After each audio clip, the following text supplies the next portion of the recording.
one's like 20 or 30. Yeah. Barcelona. I see where you're going.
Work session to order on Tuesday, January 15th, 2019. So with that, we move to a roll call, please.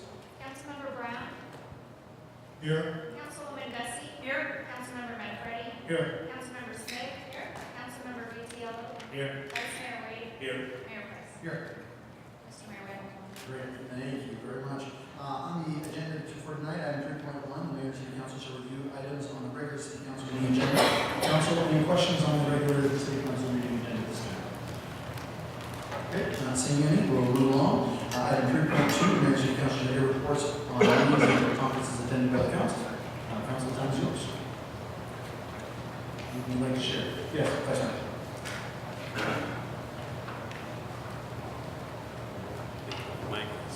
There you go. Thank you, Mr. Mayor, and good evening, everyone. I actually want to just highlight one thing that I think is extremely important that happened yesterday, and that was a meeting between the mayor, myself, and Governor Lewis of Higgins River.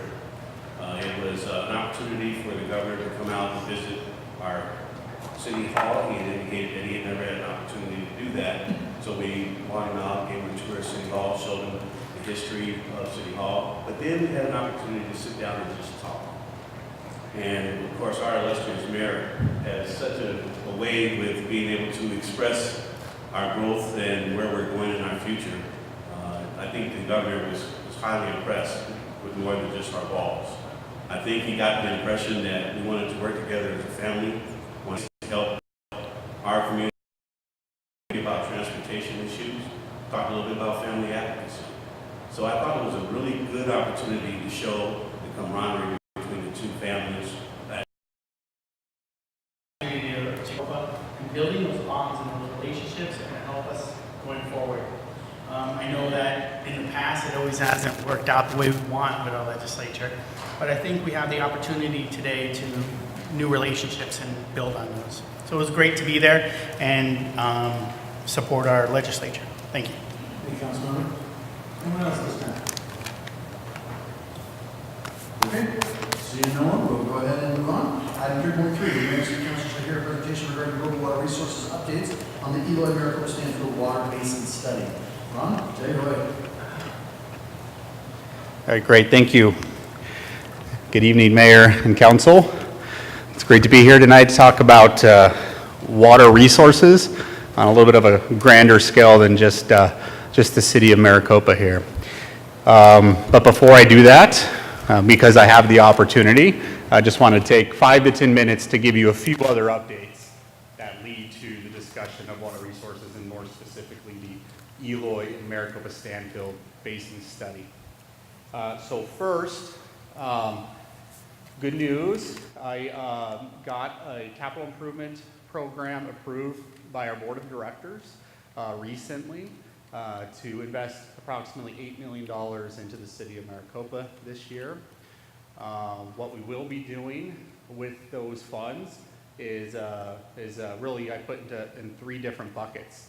As the council will recall, we put about $30 million into our primary facilities, doing expansion projects at our reclamation facility and a new distribution center, a new well site, things like that over the last several years. Those projects went well and the city's well positioned at those primary facilities.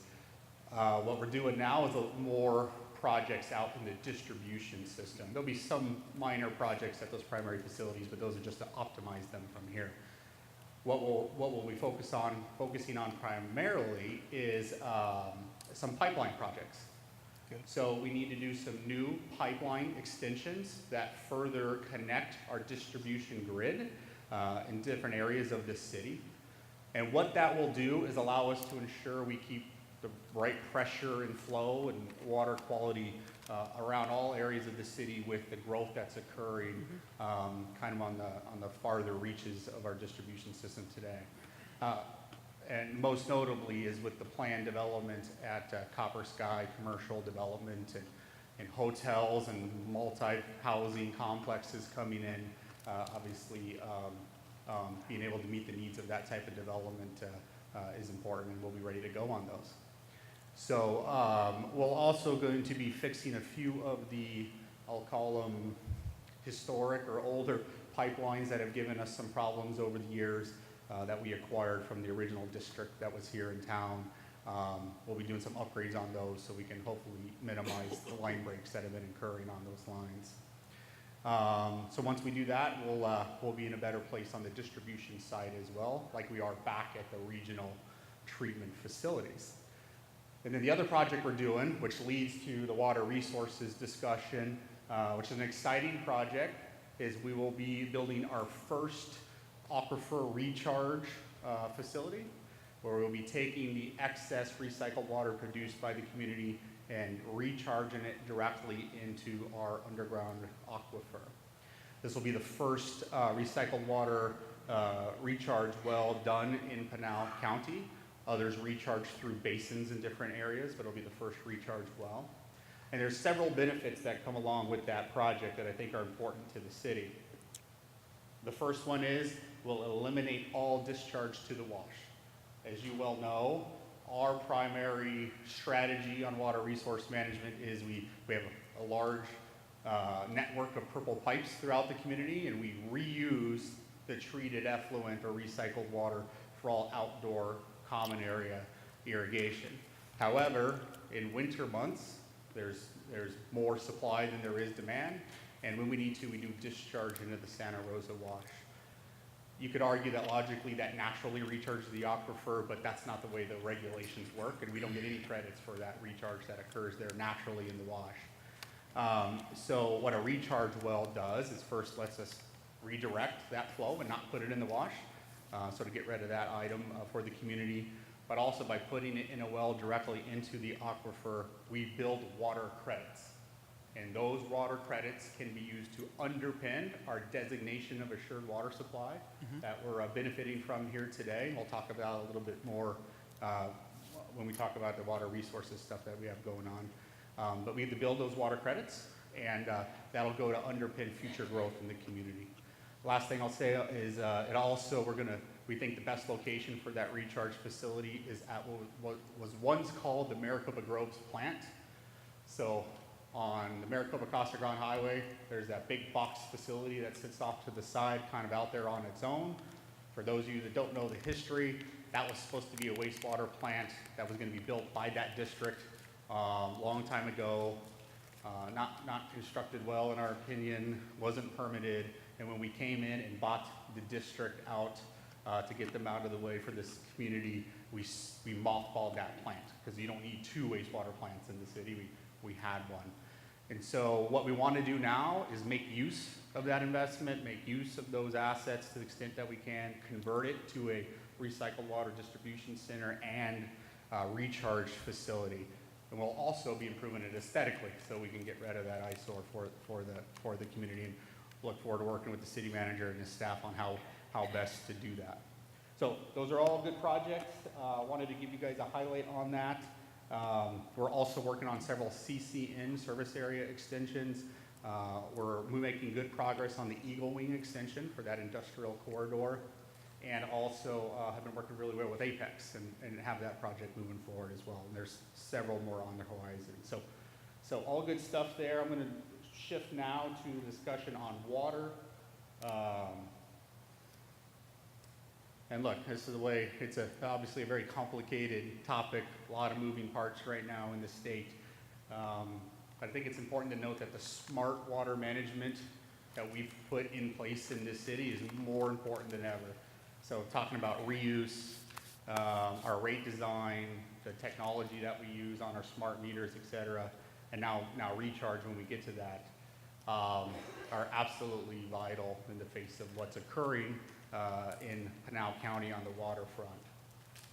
So the situation is this: Pinal County, which really the Pinal Active Management Area, has a broken assured water supply program. It's been broken for 2.5 years. It's been a year since the Department of Water Resources has met with the stakeholders and talked about how we're going to work together to fix that broken assured water supply program. So in the meantime, we're not experiencing any issues in the city of Maricopa because our designation of assured water supply covers the entire incorporated city today, and it's got plenty of capacity to let all of this great economic development and growth occur. However, in other parts of the county, if they're not inside of a designation or don't have a certificate, they cannot move forward with that project, and it is stopping real projects in other parts of the county. So now to bring another layer into this, which is a term going around right now called drought contingency planning, which the state is obviously working on with the federal government, all the stakeholders in the state, and the other basin states that rely on the Colorado River. It's made a lot of headlines, so I'll keep the story on that short, but the outcome of DCP in those negotiations appears to, while it works for the state, and we certainly support it, we understand the state has to do that, it does make the Pinal County AMA assured water supply issue worse.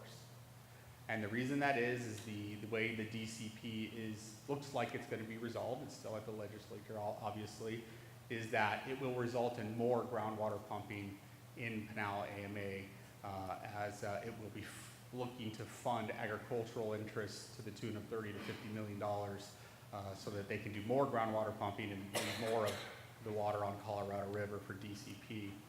So, you know, it creates an additional challenge for us here, and we are working on that. There's some short-term things that we think that we can get done with the stakeholders. Long-term, the basin study, which Jake's going to present on next, is really the foundation of a long-term strategy to deal with this reality. So the TF Jake's presentation. You know, we've got a full 15 slides on this. We'll share some details with you that I think you're interested in, but I try to sum it up real simply. And that's that groundwater is the foundation of growth in Pinal County for the foreseeable future, as there's limited renewable water supplies available to us here. And some of the non-firm ones are going away, which is what's happening in DCP. So what we need to do is truly model and understand the groundwater aquifers throughout the county so that we can properly establish that foundation from which then all the stakeholders can work together to build from, to try to determine what adaptation and mitigation strategies are necessary to address the longer term issue. Yes, Department of Water Resources has their own model, but that's their model. We want to utilize it, but also look at it in different ways, which we can do if we take it upon ourselves as the stakeholders to do that. So the analogy that I use is people are surprised often to learn that there's not a regional water plan. It's up to the independent cities and the independent utilities. Yes, the state has a regulatory body, but that's not really, they manage it under the existing state regulations, but it's not their job to solve the issues. But yet there's a transportation plan, there's a flood control plan, regional that is.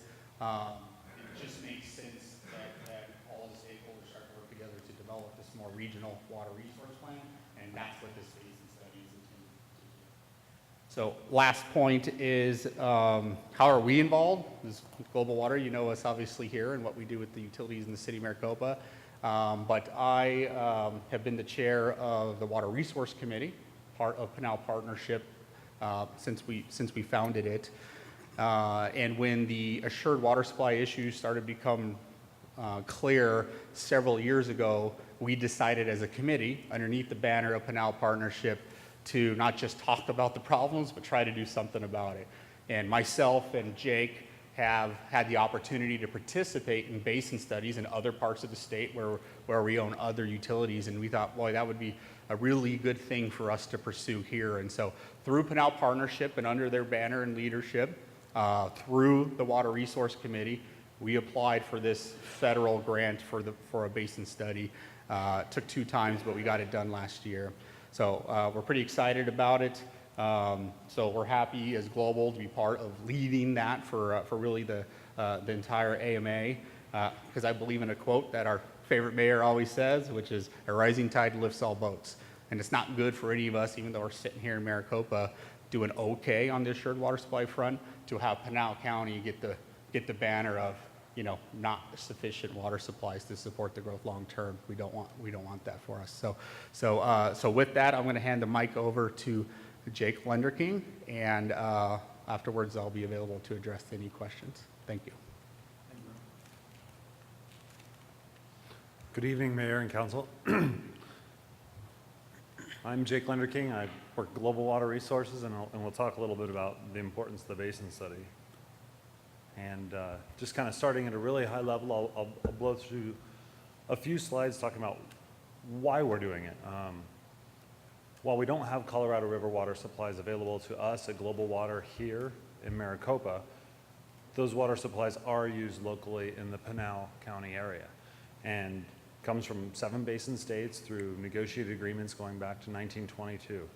A lot of people are engaged in it, a lot of farmland, a lot of people receive that water. And it's been in drought. This is a graph that shows the sum of the storage behind Lake Powell and Lake Mead. And as you can see from the bars, it goes down over time, over these 20 years. What I think is more important and more telling about this graph of the drought is the dotted line through the middle and the jagged line that tracks up and down below it. You can count the number of peaks above that dotted line. They're very few. Those are the years with above average precipitation. Very many more are below average. And you can see some of those numbers, you know, as low as 24% in 2002 and 47% really recently in this last water year that just concluded, 2018.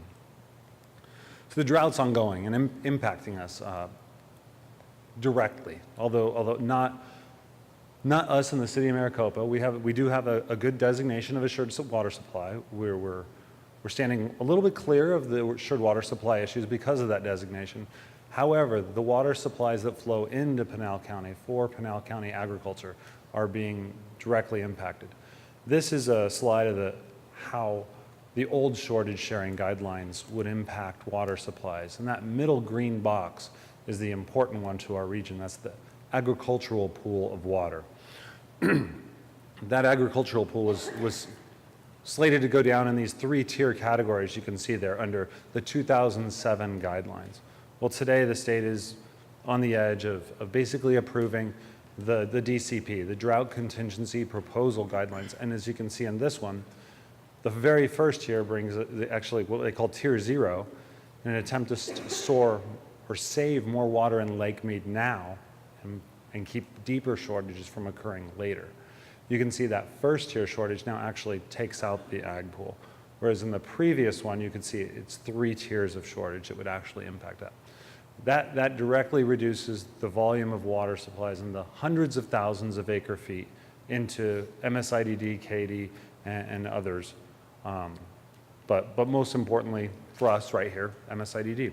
Well, they'll turn to wells, and that basically leads us to need more water.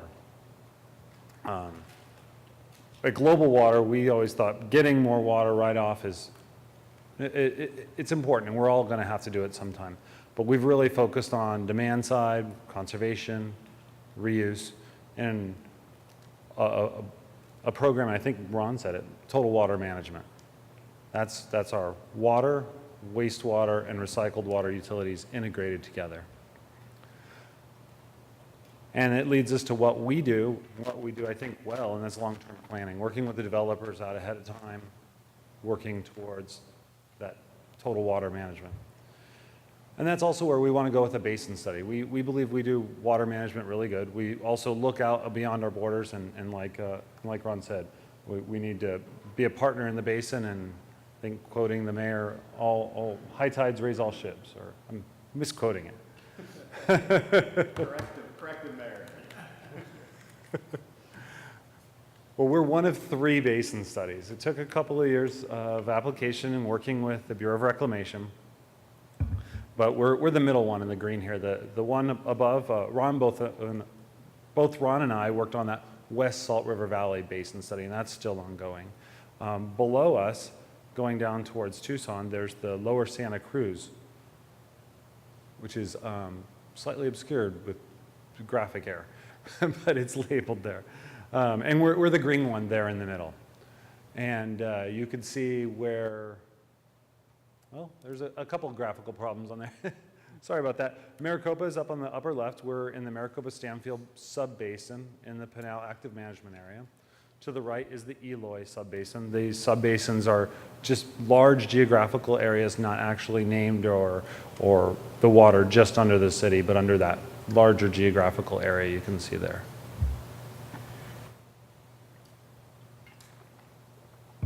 The basin study is really comprised of a lot of tasks, and it's put together through a plan of study with the Bureau of Reclamation. It's about 40 pages, and it details all the do's and don'ts in the study. It describes specific tasks, who the parties are, the Pinal Partnership or the non-federal cost share partners. There's the federal cost share partners and how we divvy up that work. Has a schedule and other things that I'll get to in just a moment. It's important to point out that the study is a study for water planning. It's not that Reclamation is going to tell us what to do. They're also not pledging additional support. That would all have to be applied for. But this does allow for us to use this study as a stepping stone should we want to do other things with Bureau of Reclamation. Actually, you could get to hard infrastructure if you wanted to. And a really good example of that kind of work is the Cap Canal. It's a 336-mile canal that delivers water all the way across the state, and that was built through Reclamation and through this kind of process. This study is not new, but it is unique. We're going to build on all the work that's been done before. There are numerous studies and reports, and it's part of our study partners to read and interpolate and bring that data into the study. It's a collaborative effort. We have a pretty unique and great setup, I think. We have, with the Pinal Partnership, there's great leadership in the Water Resource Committee. Mayor McFarland at Casa Grande is a co-chair with Fred Schneider, VP in Engineering at Arizona Water. And Ron is the board liaison there at the Pinal Partnership. So the 3 of them are leading on the non-federal cost share, and I get to work as kind of the boots on the ground study manager or co-study manager with a Reclamation co-study manager. So we're going to be in lockstep working on this. Going to the biggest group is a stakeholder group where we actually have a large gathering of people to provide them information and get some questions and answers, dialogue going on. That is a group that will meet about quarterly, maybe semi-annually as new information and parts of the study come out. Day to day, Valerie and I will be talking. Week to week and month to month, we will have the project team meeting. We had our first project team meeting earlier today. We had about 25 people engaged in that, and about 26 or 27 in the subsequent meeting, which was focused explicitly on supply and demand.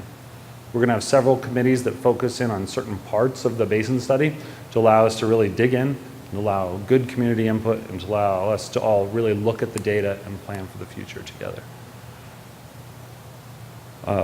One other part of that, we're reaching out beyond the Pinal area stakeholders. Reached out to Kyle Center for Water Policy. They've expressed an interest in being part of it and participating. The Babbitt Center on Water Policy and Land Use is also interested in being a cost share partner as well. And we'll continue to do what we're doing here today with those groups so that we may be able to continue to foster greater engagement in our Pinal County water issues. This is the meat and potatoes of the study.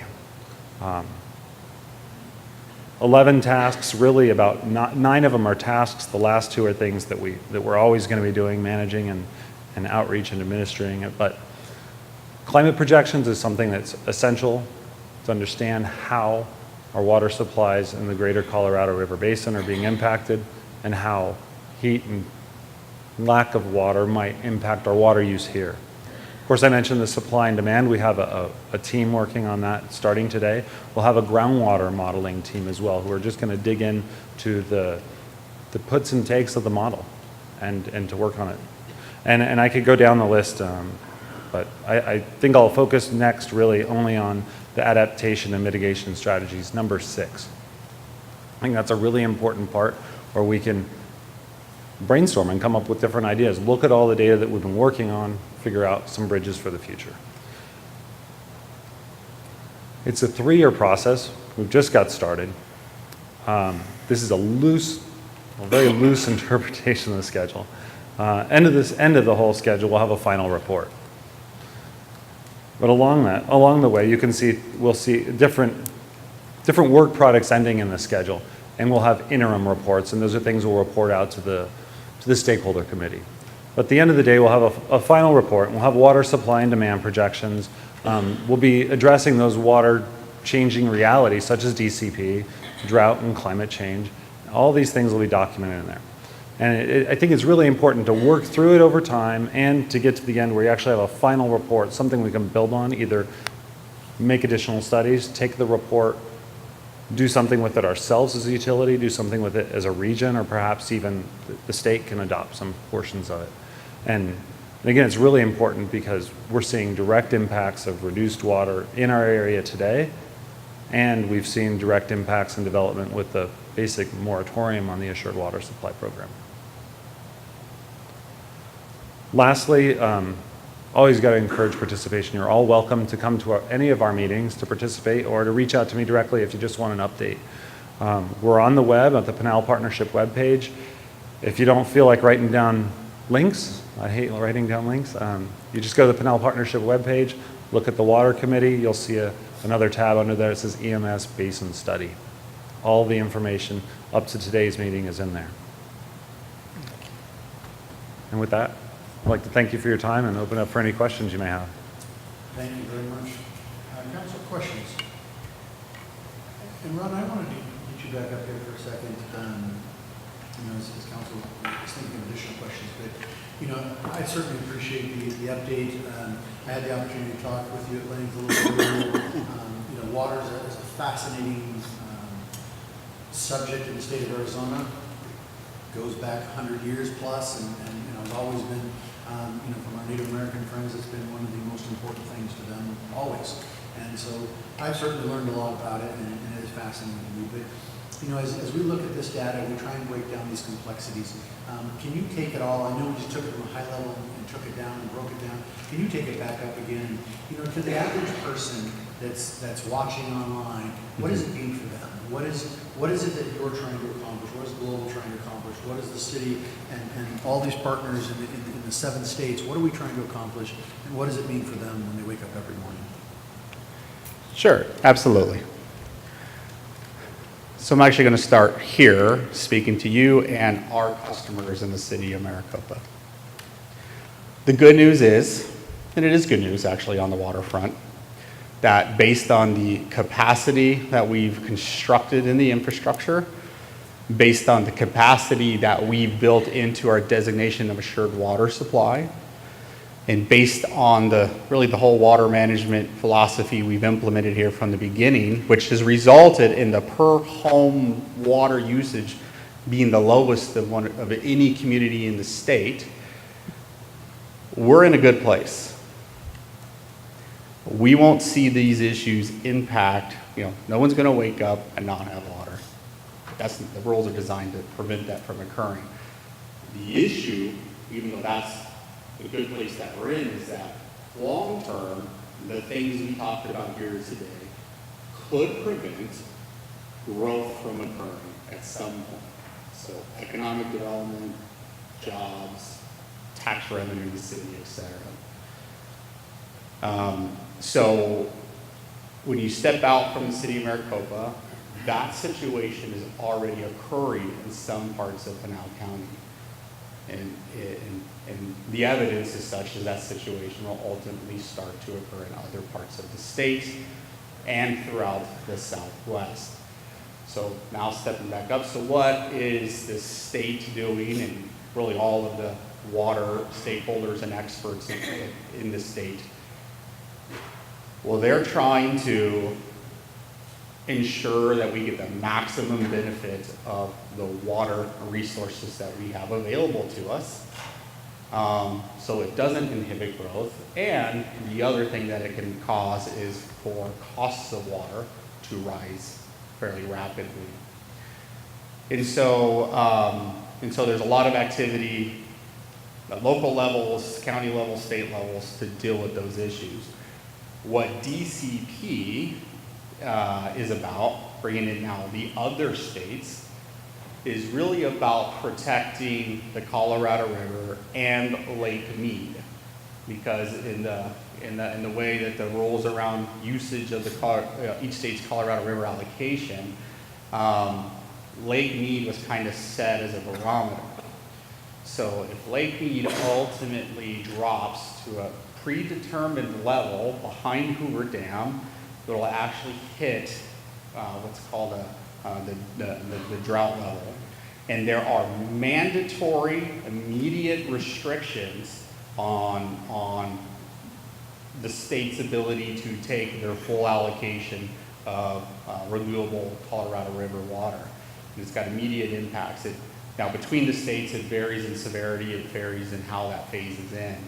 But what DCP is trying to do is, through more voluntary negotiations and efforts, keep Lake Mead from hitting that drought level, so that those required curtailments don't occur. I will then say, I believe that it's a challenge when it comes to cost. It's a challenge long-term when it comes to the simplicity of availability. But I am a believer that to solve those 100+, I don't believe that we're going to get to a place in the local community or in the greater state in general where it significantly inhibits our state's ability to grow and continue to conduct business. It's just going to cost more, take longer, and get more complicated, but we will solve it just like we always have. So I'm a little bit of altruistic when it comes to that, but that's why when you come all the way back to the city of Maricopa level, the best thing we can do, because the cheapest, most available, simplest water resource that we can access is what we have today. And so the water that's underneath our feet, we need to continue to protect, stretch, conserve, and get the maximum benefit of before we have to go utilize one of those other resources.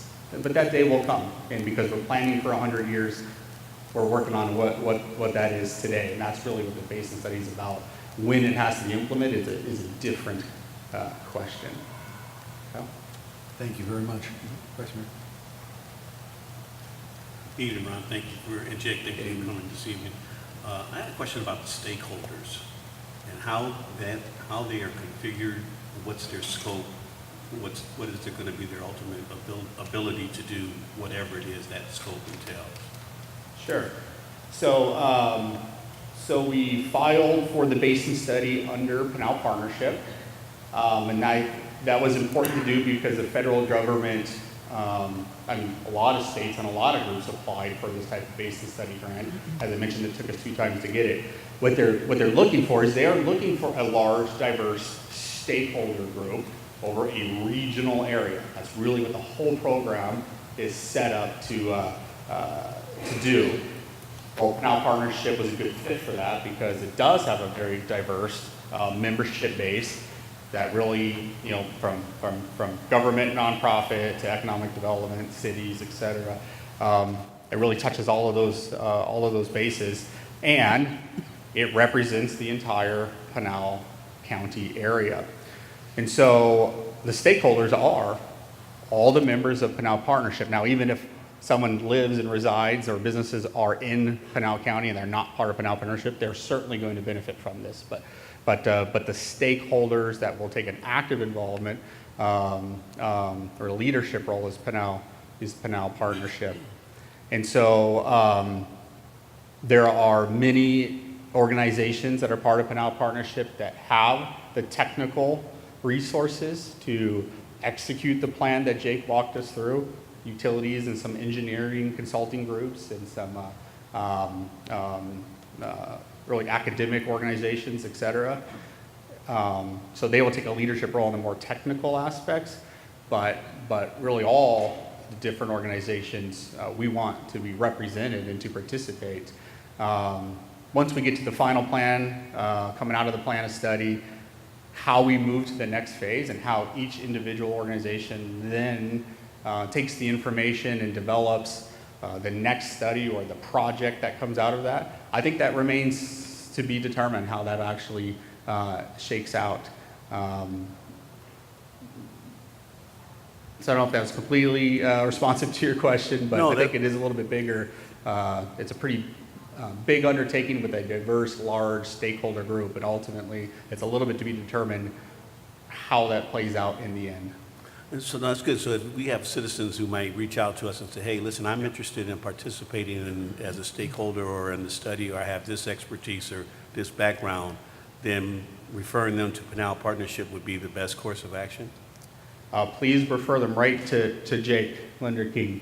Okay. So he is by assignment the quarterback of this initiative. Okay.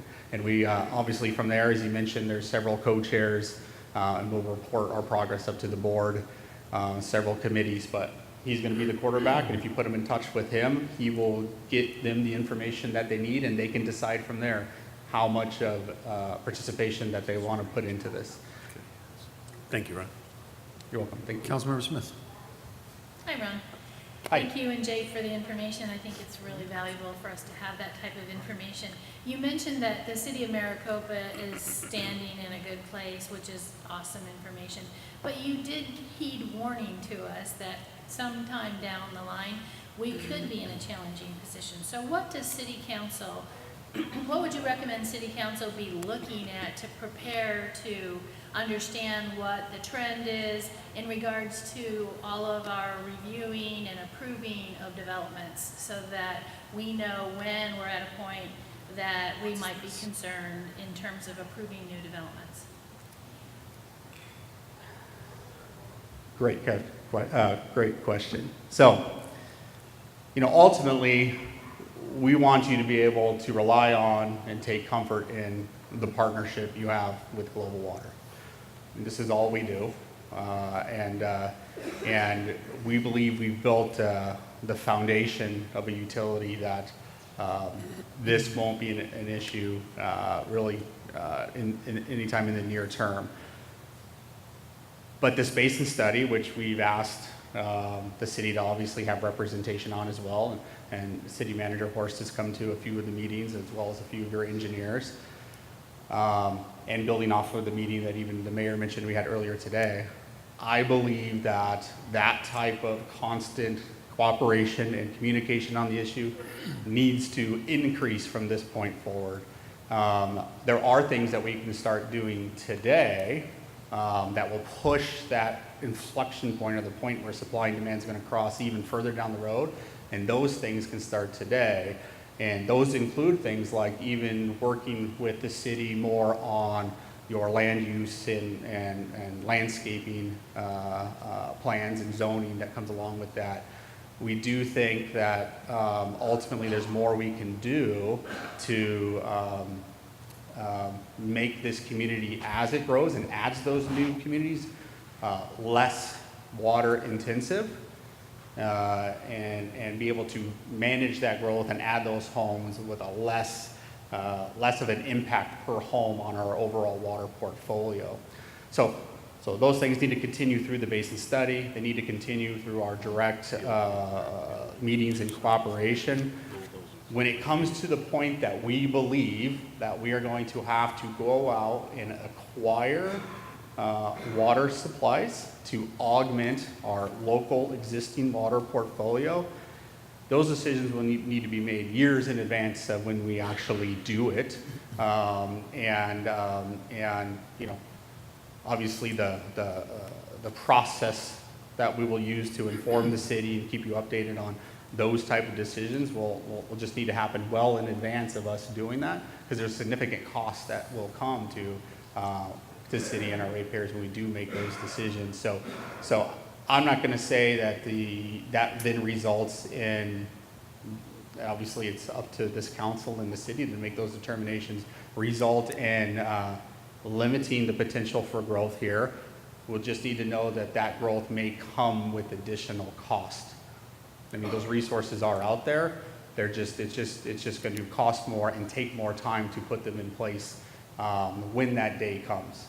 Again, several years or more down the road. Thank you. Okay. Councilmember Brown. Ron, I can recall vividly, because before I became on council, so it must have been, well, it might have been right after that, Brett Murphy, who was the vice mayor at the time, introduced me to one of our legislators, and he was raving about the state, of course, and pleased that my wife and I decided to move to Arizona. And he says he can envision the time with others that population in Arizona from Phoenix to Tucson will be 20 million in growth. And I said, "You're crazy." And of course he was taken aback. "Why do you say that?" I said, "Because you're not going to have the water." I say that then, I say it now. What we really have to realize is population growth at some point will have to be curtailed. You're just not going to have the water to sustain 10, 15, 20 million people. The drop date 2026 will happen. And I say that now, being a member of Piqua for 11 years, I have even more data. And much of what you presented, which is excellent, you and Jake, I spoke to at a meeting, and I think our last meeting for our Christmas break. Water is extremely important in this state. But at some point, we're going to have to bite the bullet, our leadership. Realize that. Yes, some great points, Councilmember Brown. I always try to balance the message that we're trying to pass, because it's not a crisis and it's not rosy, right? It's a dynamic environment, and there's a lot of considerations here. I would agree with you to answer one of your points. 20 million people between Phoenix and Tucson is hard to fathom, pardon the pun. However, we are blessed in Pinal County with very large, high-quality underground aquifers. The situation that's developed is through the state's Assured Water Supply Program, which is based on a regulatory construct and then their own projections of future demand in this area. Well, today, I'll start by saying this. We don't think that, and we're certainly not as a company, but we don't think economic development interests should be anti-water ag interests, agricultural interests. I believe we all got to figure this out together, so nothing I say is ever anti-ag. There are brothers in the ship, and we all got to work together to figure it out. But the reality is today, 95% of the pumping in Pinal County is for agricultural. And if you look at the state's groundwater model that then controls the issuance of assured water supplies, over a 100-year period, 75% of the groundwater aquifer is pumped for the use of ag. We don't believe necessarily that that's represents reality and what's going to occur, and I think ag would stand next to me, and they have in other meetings, and say they agree, because you're not going to pump the underground aquifers to 1,000 feet below land surface and have the same existing economy that exists for ag today. Economics govern, costs change, and the market changes and things happen. There will be less ag. And so we just believe that there's a lot of opportunity to do more with the resources that we're blessed with here. And so even though we're having this conversation today, I think Pinal County can manage a significant amount of growth. Another part of that assured water supply model is tied up a lot by what's called analysis of assured water supply. Hundreds of thousands of acre feet of the groundwater is tied up today through that paper process. Some of that land won't develop for 100 years. So there are things going on today that has resulted in the assured water supply program being broken by regulatory construct, but yet doesn't really represent reality. And so I think it's a balance. It's not a crisis and it's not all rosy, but there is a path to allow for sustainable large growth in Pinal County off of the resources that we have. And I think we're going to achieve it. But then to the point you're making, before you get to the millions and millions and millions of people, you will need to import water from somewhere else. And that's a reality we all face together. But the state's already working on it actually at a very high level because that won't be a Pinal County unique situation. No. That's a state situation. Yeah. But Thank you. Thank you. Excellent. Any other questions, council, this time? Okay. Thank you very much, Ron, and Jake, and John. We really appreciate it. All right, thank I you. think it's very helpful in understanding, and I think you speak some wise words in the fact that we need to keep up this communication as these changes that are ever evolving, especially with deadlines looming 16 days out on the DCP and other things. So let's please keep having that discussion because we need to know those things so that we can get that message out. So appreciate it. Absolutely. We'll be available anytime for that. Thank you. Thank you. All right. Council, that concludes this meeting. If we can have a motion to adjourn, we will close it and then reconvene in 10 minutes. So I have a motion. Is there a second? Yeah. And a second. Any further discussion? All in favor say aye. Aye. Any opposed? Motion carries. Reconvene in 10.